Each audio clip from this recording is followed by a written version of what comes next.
तर असं वाटत नाही का की प्रत्येकाच्या आयुष्यात थोडंफार विघ्न तर हे नक्कीच जरुरी असतं?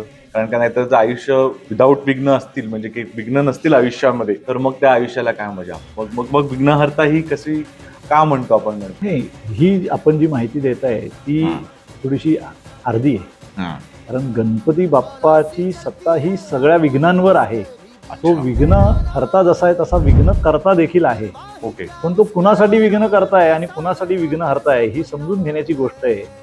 आपल्याला भगवद्गीतेमध्ये देखील भगवान श्रीकृष्णांनी सांगितलेलं आहे, परित्राणाय साधूनाम विनाशाय च दुष्कृताम धर्म संस्थापनार्थाय संभवामी युगे युगे. जे सत्य लोक आहेत, जे सत्याच्या मार्गावरनं नीतिप्रामाणिकपणे आपलं व्यवहार करतायत, त्यांना जे त्रास देणारे आहेत त्यांच्यासाठी तो विघ्न हरता आहे. आणि जे पिचलेले आहेत, गांजलेले आणि ज्यांना मदतीची अपेक्षा आहे, अशा सर्व लोकांना संकटातून बाहेर काढणारा तो विघ्न हरता आहे.